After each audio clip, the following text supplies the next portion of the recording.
새벽 4시 38선을 넘어온 포성이 평화로운 한반도를 갈라놓았습니다. 불과 며칠 만에 서울이 함락되었고 사람들은 가족과 고향을 등진 채 남쪽으로 피난길에 올랐습니다.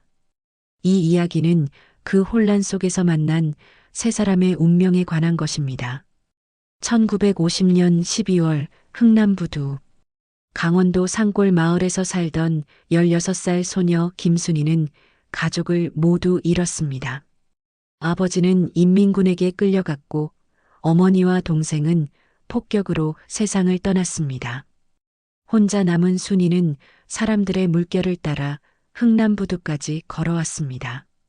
발은 피투성이었고 얼어붙은 손가락은 감각이 없었습니다. 부두는 아비규환이었습니다. 수만 명의 피난민들이 배를 타기 위해 아우성쳤습니다. 순이는 군중에 밀려 바닥에 넘어졌습니다.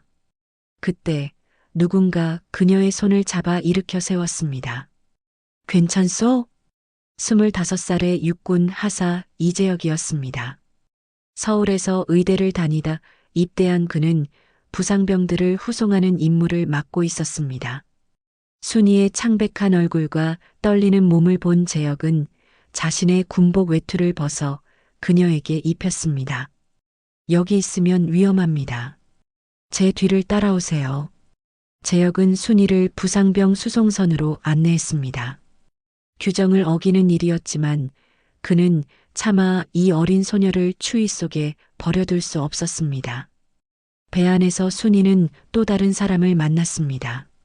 21살의 간호장교 박영자였습니다. 부산 출신의 영자는 전쟁 발발 직후 자원 입대하여 최전선에서 부상병들을 돌봐왔습니다. 그녀는 탈진한 순이를 보자마자 따뜻한 물과 비스킷을 건넸습니다.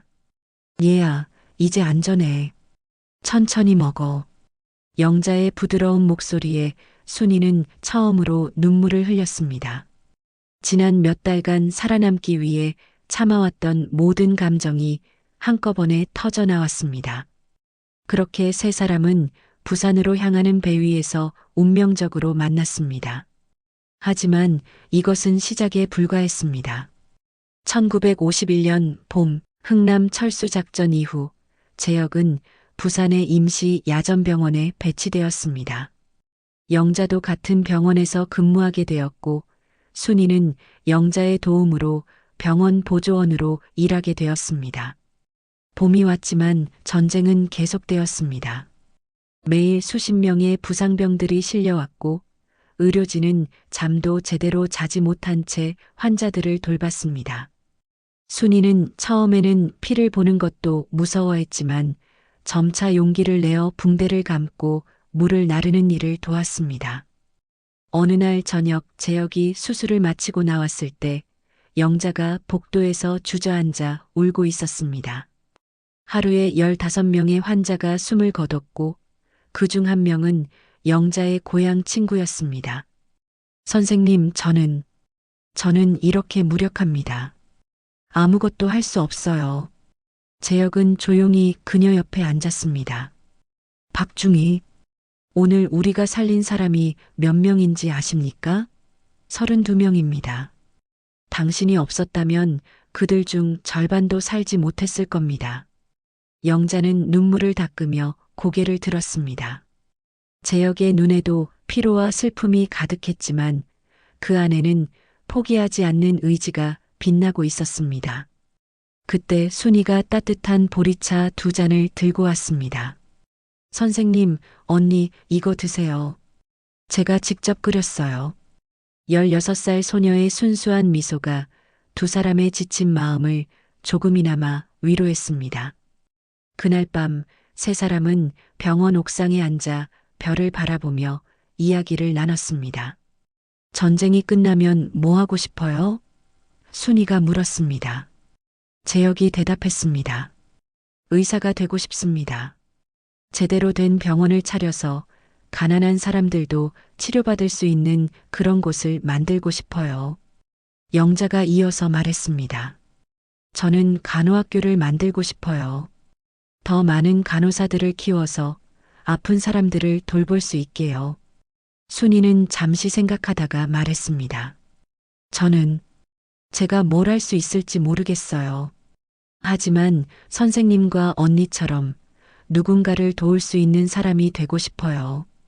영자가 순이의 손을 꼭 잡았습니다. 넌 이미 하고 있어. 내가 있어서 우리가 버틸 수 있단다. 그날 밤 세 사람은 서로에게 약속했습니다. 살아서 이 전쟁을 이겨내고 꼭 다시 만나 각자의 꿈을 이루자고. 1951년 가을, 전선은 38선 부근에서 교착 상태에 빠졌습니다. 특히 김하, 철원, 평강을 잇는 이른바 철의 삼각지대는 가장 치열한 격전지가 되었습니다. 제역이 속한 야전병원도 최전방으로 이동했고 영자와 순이도 함께 따라갔습니다. 10월의 어느 날 대규모 공세가 시작되었습니다. 중공군의 인해 전술에 아군은 큰 피해를 입었고 야전병원은 순식간에 부상병들로 가득 찼습니다. 제역은 48시간 동안 단 1시간도 쉬지 않고 수술을 집도했습니다. 영자는 10명 이상의 환자를 동시에 돌봐야 했고 순이는 쉴 새 없이 붕대와 약품을 날랐습니다. 사흘째 되던 날 밤 적의 박격 포탄이 병원 근처에 떨어졌습니다. 건물이 흔들리고 유리창이 박살났습니다. 공황 상태에 빠진 환자들을 진정시키면서도 의료진은 치료를 멈추지 않았습니다. 그때 영자가 비명을 질렀습니다. 파편이 그녀의 왼쪽 어깨를 관통한 것입니다. 제역이 달려왔고 순이가 응급처치 도구를 가져왔습니다. 괜찮습니다. 계속하세요. 영자는 이를 악물며 말했습니다. 저 환자가 더 급해요. 말도 안 됩니다. 제역이 소리쳤습니다. 당장 치료해야 합니다. 하지만 영자는 고개를 저었습니다. 침대에 누워있는 20살도 안 된 젊은 병사는 복부에 총상을 입어 지금 당장 수술하지 않으면 죽을 상황이었습니다. 제발요, 선생님. 저는 기다릴 수 있어요. 제역은 떨리는 손으로 영자의 상처에 지혈제를 뿌리고 붕대로 단단히 감았습니다. 그리고 젊은 병사의 수술을 시작했습니다. 순이는 영자 옆에 앉아 그녀의 손을 꼭 잡고 있었습니다. 언니 괜찮아요. 언니는 강해요. 순이야. 영자가 희미하게 미소 지었습니다. 너도 정말 많이 강해졌구나. 처음 만났을 때는 그렇게 떨기만 하더니 언니가 있어서 그래요. 언니와 선생님이 저한테 용기를 줬어요. 2시간 후 제역은 젊은 병사의 수술을 성공적으로 마쳤습니다. 그리고 즉시 영자의 치료를 시작했습니다. 다행히 파편은 뼈를 피해갔고 대량 출혈도 없었습니다. 이제 당신 차례입니다. 박중희. 제역의 목소리는 떨리고 있었습니다. 제발, 제발 다시는 이러지 마세요. 영자는 그제야 제역의 눈에 고인 눈물을 보았습니다. 그녀는 비로소 깨달았습니다. 이 남자가 자신을 얼마나 소중하게 생각하는지. 1952년 겨울, 전선은 여전히 교착 상태였지만 야전병원은 상대적으로 안정을 되찾았습니다. 영자의 어깨도 많이 회복되었고 순이는 이제 능숙하게 의료 보조 업무를 수행할 수 있게 되었습니다. 크리스마스 이브, 미군 부대에서 보낸 구호물자 중에 통조림 햄과 초콜릿이 있었습니다. 제역은 이것으로 환자들과 함께 작은 파티를 열기로 했습니다. 순이는 병실을 오가며 노래를 불렀습니다. 어머니가 살아계실 때 배운 고향의 봄이었습니다. 맑고 청아한 목소리가 병원을 가득 채웠고 부상병들의 얼굴에 잠시나마 평화로운 미소가 떠올랐습니다. 나의 살던 고향은 꽃피는 산골. 영자는 환자들에게 초콜릿을 나눠주면서 한 명 한 명과 이야기를 나눴습니다. 그들의 이야기, 고향 이야기, 가족 이야기를 들어주었습니다. 전쟁터에서 이들이 가장 그리워하는 것은 바로 이런 평범한 일상이었습니다. 재혁은 부상으로 움직일 수 없는 환자들을 직접 찾아가 햄을 먹여주었습니다. 그리고 조용히 말했습니다. 내년에는 집에서 가족들과 함께 크리스마스를 보낼 수 있을 겁니다. 밤이 깊어갈 무렵 세 사람은 다시 한번 함께 앉았습니다. 촛불 하나를 켜고 작은 소원을 빌었습니다. 순이가 먼저 입을 열었습니다. 선생님, 언니, 저 한 가지 비밀이 있어요. 두 사람이 고개를 돌렸습니다. 저 간호사가 되고 싶어요. 언니처럼요. 영자의 눈이 반짝였습니다. 정말이니? 네. 전쟁이 끝나면 제대로 공부하고 싶어요. 그래서 아픈 사람들을 도울 수 있는 진짜 간호사가 되고 싶어요. 재혁이 웃으며 말했습니다. 좋은 꿈입니다. 꼭 이루세요. 영자가 순이의 머리를 쓰다듬었습니다. 내가 가르쳐 줄게. 전쟁이 끝나면 우리 함께 공부하자. 그때 재혁이 주머니에서 작은 무언가를 꺼냈습니다. 철사로 만든 작은 들국화 한 송이였습니다. 그는 영자에게 건넸습니다. 박중희, 이건. 영자는 그 작은 꽃을 받아들었습니다. 철사로 만들어진 꽃잎 하나하나에 재혁의 정성이 담겨 있었습니다.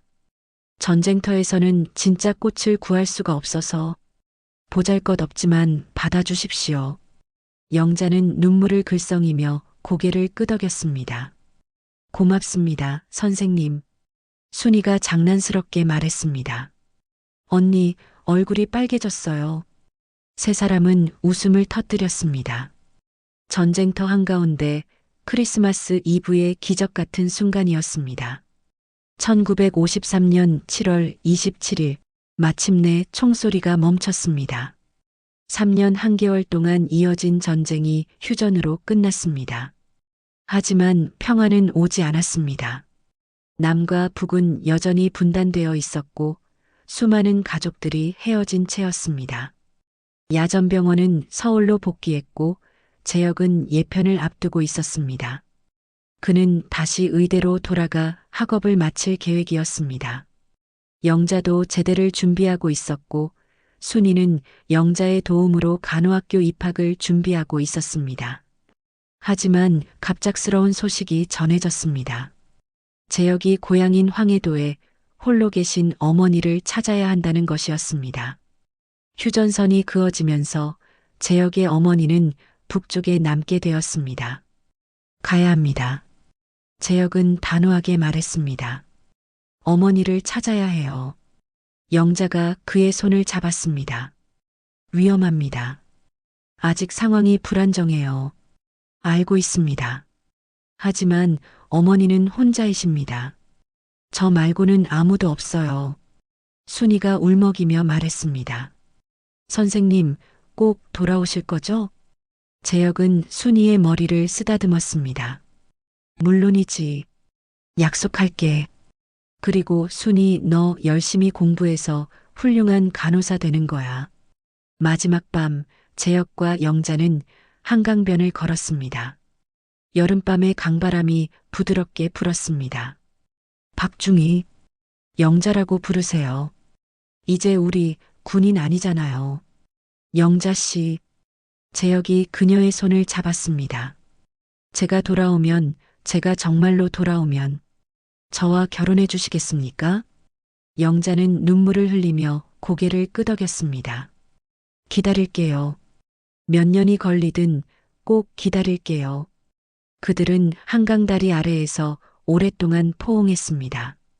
전쟁이 만들어준 사랑이었지만 그 어떤 사랑보다 진실했습니다. 다음 날 재혁은 떠났습니다. 영자와 순이는 역 플랫폼에서 기차가 보이지 않을 때까지 손을 흔들었습니다.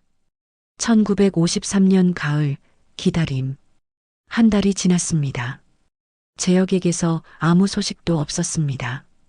영자는 매일 우체국에 들렀지만 그녀에게 오는 편지는 없었습니다.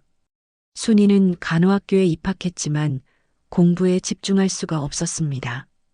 2달이 지났습니다. 여전히 소식이 없었습니다. 영자는 적십자사를 찾아가 실종자 명단을 확인했습니다. 하지만 이재혁이라는 이름은 없었습니다. 생사를 알 수 없다는 것이 가장 고통스러웠습니다. 석 달이 지났습니다. 눈이 내리기 시작했습니다. 순이는 매일 밤 기도했습니다. 하느님, 제발 선생님을 지켜주세요. 영자는 병원에서 일하기 시작했습니다. 재혁이 꿈꾸던 가난한 사람들을 위한 진료소는 아니었지만 그래도 환자들을 돌보는 일이었습니다. 그녀는 매일 철사로 만든 들국화를 유니폼 주머니에 넣고 다녔습니다. 재혁이 떠난 2년 후 순이는 간호학교를 우수한 성적으로 졸업하고 영자가 일하는 병원에 취직했습니다. 20살이 된 순이는 이제 어엿한 간호사였습니다. 영자는 간호부장이 되었습니다. 그녀는 여전히 재혁을 기다렸지만 이제는 그가 돌아오지 못할 것이라는 것을 마음 깊이 알고 있었습니다. 그래도 그녀는 약속을 지켰습니다. 다른 누구의 청혼도 받지 않았습니다. 어느 봄날 오후 병원에 한 남자가 실려왔습니다. 영양실조와 폐렴으로 의식불명 상태였습니다. 얼굴은 알아볼 수 없을 정도로 수척했고 옷은 너덜너덜했습니다. 순이가 그 환자를 맡았습니다. 며칠 동안 정성껏 간호했고 환자는 조금씩 회복되기 시작했습니다. 일주일 후 환자가 눈을 떴습니다. 순이는 물을 떠다 주면서 물었습니다. 어디가 불편하세요? 제가 간호사 김순이입니다. 환자는 희미하게 미소를 지었습니다. 순이, 넌 정말 간호사가 됐구나. 순이의 손에서 컵이 떨어졌습니다. 선생님, 그것은 이재혁이었습니다. 순이는 비명을 지르며 밖으로 뛰어나갔습니다. 언니, 영자 언니, 선생님이에요. 이 선생님이 돌아오셨어요. 영자는 순이의 말을 믿을 수 없었습니다. 그녀는 뛰어서 병실로 갔습니다. 그리고 침대에 누워있는 남자를 보았습니다. 재혁 씨, 재혁은 손을 들어 영자를 향해 뻗었습니다. 영자, 미안해요. 너무 늦었죠. 영자는 그의 침대 옆에 무릎을 꿇고 그의 손을 잡았습니다. 2년 동안 흘리지 못했던 눈물이 폭포처럼 쏟아졌습니다. 살아 돌아와줘서 고마워요. 그것만으로 충분해요. 재혁은 천천히 회복되었습니다. 그는 북에서 어머니를 찾았지만 어머니는 이미 1년 전에 돌아가신 후였습니다. 재혁은 어머니의 무덤 앞에서 나흘을 울었고 그 후 탈북을 시도했습니다. 2번의 시도 끝에 겨우 성공했지만 그 과정에서 총상을 입었고 산속을 헤매다가 쓰러졌습니다. 나무꾼이 그를 발견하여 병원에 데려온 것이었습니다. 어머니의 마지막 소원이 뭔지 아세요? 재혁이 영자에게 말했습니다. 저보고 행복하게 살라고 하셨어요. 좋은 사람 만나서 가정을 꾸리고 의사가 되어 사람들을 돕는 삶을 살라고. 영자는 그의 손을 꼭 잡았습니다. 그럼 우리 그렇게 해요. 함께요. 3달 후 재혁은 완전히 회복되었습니다. 그는 다시 의대에 복학했고 이번에는 영자가 그를 뒷바라지했습니다. 순이는 2사람의 결혼을 누구보다 기뻐했습니다. 1957년 봄 재혁과 영자는 작은 결혼식을 올렸습니다. 순이가 들러리를 섰고 야전병원에서 함께 일했던 동료들이 축하해 주었습니다. 재혁은 영자에게 진짜 들국화 화환을 선물했습니다. 철사로 만든 꽃도 좋았지만 이제는 진짜 꽃을 드릴 수 있어서 기쁩니다. 영자는 눈물을 흘리며 웃었습니다. 저는 철사꽃이 더 좋아요. 그건 절대 시들지 않으니까요. 1960년 재혁은 의대를 졸업하고 정식 의사가 되었습니다. 영자는 대학병원 간호부에서 일하며 후배 간호사들을 가르쳤습니다. 순이는 같은 병원에서 수간호사로 승진했습니다. 그리고 1960년 가을 재혁과 영자 사이에 첫 아들이 태어났습니다. 이름은 이민준. 재혁은 아들을 안고 순이에게 말했습니다. 순이야, 내가 이 아이의 고모야. 친고모는 아니지만 우리에게 넌 가족이야. 순이는 눈물을 흘리며 작은 민준이를 안았습니다. 제가 고모라니요. 당연하지. 우리는 가족이야. 피는 안 섞였지만 그 어떤 가족보다 깊은 인연이야. 영자가 침대에서 미소 지으며 말했습니다. 순이야, 이 아이가 자라면 우리 이야기를 들려줄 거야. 흥남부두에서 만난 이야기, 전쟁터에서 서로를 지킨 이야기. 그래서 이 아이도 우리처럼 어려운 사람들을 도우며 살 수 있도록. 1970년 서울 종로구의 들국화 의원이 문을 열었습니다. 원장은 이재혁 박사, 간호부장은 박영자, 수간호사는 김순이었습니다. 이 병원은 가난한 사람들에게 무료로 진료를 제공했습니다. 병원 입구에는 철사로 만든 들국화가 액자에 담겨 걸려 있었고 그 옆에는 이렇게 쓰여 있었습니다. 전쟁은 우리에게서 많은 것을 앗아갔지만 우리는 서로를 지키며 희망을 잃지 않았습니다. 이 병원은 그 희망의 증거입니다. 어느 날 저녁 세 사람은 병원 옥상에서 석양을 바라보았습니다. 10살이 된 민준이가 아버지에게 물었습니다. 아빠, 순이 고모는 우리랑 피가 안 섞였는데 왜 가족이에요? 민준아, 가족은 피로만 맺어지는 게 아니란다. 마음으로도 맺어지지. 순이 고모는 아빠와 엄마의 생명의 은인이야. 1980년 병원 10주년 기념식에 20년 전 야전병원에서 치료받았던 환자들이 찾아왔습니다. 선생님, 저 기억하세요? 1951년 크리스마스 이브에 복부 총상으로 실려온 김동수입니다. 재혁의 눈이 커졌습니다. 김상병, 자네가 살아있었구나. 선생님들이 아니었다면 저는 그날 죽었을 겁니다. 우리가 살아남은 이유는 뭘까요? 한 환자가 물었습니다. 재혁이 조용히 대답했습니다. 우리가 받은 이 생명을 의미 있게 사용하는 것. 그것이 우리가 할 수 있는 유일한 보답이에요. 1990년 재혁의 건강이 악화되기 시작했습니다. 젊은 시절 북에서 입은 총상의 후유증이었습니다. 의사들은 길어야 6개월이라고 했습니다. 어느 가을날 저녁 재혁이 가족들을 불렀습니다. 들국화 의원을 계속 운영해 주세요. 우리가 처음 시작했을 때의 그 마음을 잊지 말고. 약속할게요. 순이가 말했습니다. 재혁은 영자를 바라보았습니다. 여보, 당신을 만난 건 내 인생 최고의 행운이었어요. 나도 당신을 사랑해요. 처음 만난 그날부터 지금까지. 그날 밤 재혁은 평화롭게 눈을 감았습니다. 마지막 순간까지 미소를 띤 채로. 2010년 영자는 80살이 되었고 순이는 75이 되었습니다. 민주는 병원의 원장이 되어 아버지의 뜻을 이어가고 있었습니다. 어느 날 32살의 젊은 의사 이준혁이 병원을 찾아왔습니다. 김순이 선생님을 찾아뵙고 싶습니다. 저는 이재혁 원장님의 손자 이준혁입니다. 할머니께서 제가 꼭 순이 고모 할머니를 만나 뵙고 인사드려야 한다고 하셨어요. 순이의 눈이 커졌습니다. 준혁이, 내가 벌써 이렇게 컸구나. 네, 고모 할머니. 저 이제 의사가 됐어요.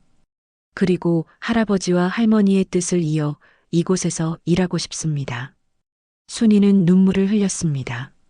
선생님, 선생님의 손자가 이렇게 훌륭하게 자랐어요. 영자는 손자의 손을 잡았습니다.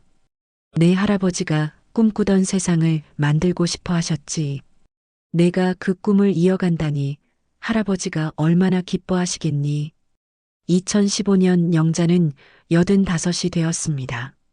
순이도 80이 되어 은퇴했지만 매일 영자를 찾아와 이야기를 나눴습니다. 어느 봄날 두 사람은 병원 정원에 앉아 들국화를 바라보았습니다. 순이야, 우리 참 멀리 왔지? 네, 언니. 흥남부두에서 시작해서 여기까지. 후회 없어? 단 한순간도요. 언니와 선생님을 만난 건 제 인생 최고의 축복이었어요. 나도 그래.